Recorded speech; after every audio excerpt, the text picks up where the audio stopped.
Archery এইবাৰ ৰিজাল্টটো পাঁচ যিমানকেইটা অলিম্পিক হৈছে তাতকৈ বেটাৰ হৈছে, কিন্তু আমাৰ আশা বহুত আছিলে এইবাৰ অলিম্পিকত মেডেল আহিব। আমাৰ জামছেদপুৰৰে মানে টাটা একাডেমীৰ দুজনী ছোৱালীও গৈছিলে। মিক্স টিমটো ব্ৰঞ্জ মেডেলত হাৰিলে। অলপ মোৰ লাগিছে প্ৰেছাৰ কণ্ট্ৰল কৰিব পাৰিলে আমাৰ ইণ্ডিয়ানছৰ অলপ মই দেখিছোঁ যেতিয়া সেই টাফ মেটচ হৈ যায় অলপ প্ৰেছাৰটো কণ্ট্ৰল কৰিবৰ কাৰণে অলপ প্ৰব্লেম আহে। তো সেইটো তেতিয়া আৰু বেছিকৈ কাম কৰিব লাগিব, কাৰণ টেকনিকেলি আমাৰ স্ক'ৰ হওক বা টেকনিক হ'ল এতিয়া ভালেখিনি ইম্প্ৰুভ হৈছে। অকল মেণ্টেলি আমি অলপ হয়তো পিছত পৰি আছোঁ। সেইটো মেণ্টেলি কেনেকৈ আমি সেই প্ৰেছাৰত ষ্ট্ৰং কৰি ৰাখিব পাৰে সেইটোৰ ওপৰত আমি কাম কৰিব লাগিব। চাইক'লজিষ্ট লগতে ফিটনেছ ট্ৰেইনাৰ ফিটনেছটো যিমান ভাল থাকিব সিমানেই আমাৰ ফালৰ পৰা এফৰ্টটো দিব পাৰোঁ। তো আৰু চাইক'লজিষ্ট হ'ল আৰু টেকনিকৰ কাৰণে আমাৰ কোচ আছে, ফৰেন কোচো আছে, তেওঁলোকৰ পৰাও আমি ছাপৰ্টটো পাই আছোঁ। খালি এটা প্লেনিং প্ৰপাৰ প্লেনিং এটা কৰি গ'লে এতিয়াৰ পৰা নেক্সট অলিম্পিকৰ কাৰণে আমি এতিয়াৰ পৰাই প্ৰিপেৰেশ্যনটো ষ্টাৰ্ট কৰিলেহে আমি নেক্সট অলিম্পিকত মেডেলৰ কাৰণে এটা আশা কৰিব পাৰোঁ। বাট অ'ভাৰঅল মই ভাবোঁ যে আৰ্চাৰীৰ ৰিজাল্টটো ইম্প্ৰুভ হৈছে, কিন্তু মেডেল আমি জিকিব পৰা নাই, আমাৰ ভাৰতীয় দলটোৱে জিকিব পৰা নাই। কিন্তু ফিউচাৰত আৰু স্ক'প আছে, আৰু বহুত কেইজন নতুন জুনিয়ৰ প্লেয়াৰো ভাল ইম্প্ৰুভ কৰি আছে। তো তেওঁলোকৰ লগতো আৰু ভালকৈ ট্ৰেইনিং এটা প্লেন কৰিলে আৰু বেটাৰ হ'ব। প্ৰথমবাৰৰ বাবে অসমত নেশ্যনেল পৰ্যায়ৰ এখন ৰেংকিং প্ৰতিযোগিতা হৈছে, নিশ্চয়কৈ এটা ভালৰ খবৰ অসমৰ কাৰণে। নিশ্চয়, এতিয়া মই দেখিছোঁ আমাৰ অসমৰ যিটো অসম আৰ্চাৰী এছ'চিয়েশ্যনে এটা ভাল নিজৰ ফালৰ পৰা চেষ্টা কৰি আছে কেনেকুৱা আমাৰ অসমৰ আৰ্চাৰীটোক আৰু ডেভেলপ কৰিব পাৰোঁ। যিহেতু আমাৰ প্ৰেছিডেণ্ট এতিয়া বৰ্তমান আমাৰ অসমৰ DGP ছাৰ তেওঁ হয়, তো তেওঁ ভালেখিনি ছাপৰ্ট দি আছে আমাৰ অসম আৰ্চাৰীটোক আৰু ডেভেলপ কৰিবৰ কাৰণে। লগতে একাডেমীৰো এটা প্ৰচেছ চলি আছে অসমৰ ষ্টেট গভৰ্ণমেণ্টৰ ফালৰ পৰা।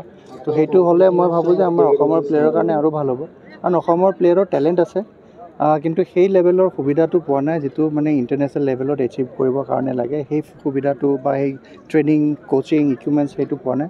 তো এটা একাডেমি হ'লে আৰু ভাল হ'ব, যিহেতু অলৰেডি আমাৰ ইয়াত হাই পাৰফৰ্মেঞ্চ চেণ্টাৰ ষ্টাৰ্ট হৈছে। তো ইকুইপমেণ্টছ ফেচিলিটি হওক, ট্ৰেইনিঙৰ ফেচিলিটি হওক, সেইটোৰ লগতে হাই পাৰফৰ্মেঞ্চ চেণ্টাৰৰ যিটো স্পৰ্টছ ছায়েন্সটো আমি এপ্লাই কৰাৰ পিছত আমাৰ প্লেয়াৰৰ আৰু ইম্প্ৰুভমেণ্টটো বেছি হ'ব। আৰু যিহেতু জুনিয়ৰত ভাল কৰিছে, কিন্তু ছিনিয়ৰত কৰিবৰ কাৰণে তেনেকুৱা লেভেলৰ আমাৰ প্লেনিং এটা বনাই অসমৰ প্লেয়াৰক দিব পাৰিলে আৰু বেছি ইম্প্ৰুভ হ'ব, কাৰণ টেলেণ্ট আছে।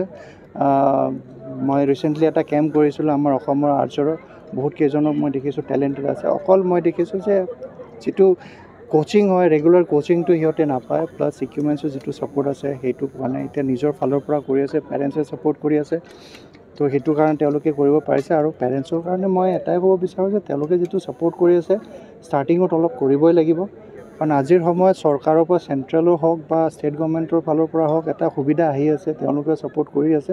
তো কিন্তু ষ্টাৰ্টিঙত এটা চৰকাৰৰ চকুত পৰিবৰ কাৰণে এটা বেছিক এটা যিটো ছাপৰ্ট আছে সেইটো পেৰেণ্টছে দিব লাগিব। নিশ্চয় ভাল কৰিলে এতিয়া প্ৰাইভেট ছেক্টৰৰ স্পনচৰশ্বিপো আহে। তো আমাৰ সময়ত একোৱেই নাছিলে, কিন্তু এতিয়া ভালেখিনি ডেভেলপমেণ্ট হৈছে স্পৰ্টছৰ। তো আমাৰ অসমৰ প্লেয়াৰৰ কাৰণে পেৰেণ্টছৰ ছাপৰ্টটো লাগিব, কাৰণ পঢ়াৰ লগতে খেলাটো ৰাখিব লাগে। ষ্টাডিছে আমাৰ মেণ্টেলি আমাক স্মাৰ্ট বনাই ৰাখিব, মেণ্টেলি আমাৰ ষ্ট্ৰং হৈ থাকে, কিন্তু খেলটোৱে আমাৰ ডিচিপ্লিন ভাল ৰাখে, লগতে আমাৰ ফিজিকেল ফিটনেছটোও ৰাখে। তো এই দুটা একেলগে থাকিলেহে এজন ল'ৰা ছোৱালীৰ কাৰণে নিজৰ জীৱনটো ডিচিপ্লিন থাকিব লাগে। তো এইটোৱে আৰু ফিউচাৰত অকল খেলে নহয়, খেল শেষ হোৱাৰ পিছতো বেলেগ নিজৰ যিটো এটা তেওঁলোকে টাৰ্গেট কৰি থৈ দিয়ে, হয়তো পঢ়াৰ ফালৰ ষ্টাডিছৰ পিনেও যদি কিবা এটা ফ'কাছ ৰাখিছে, সেইটোতো এই ডিচিপ্লিনটোৱে বহুতখিনি সহায় কৰে।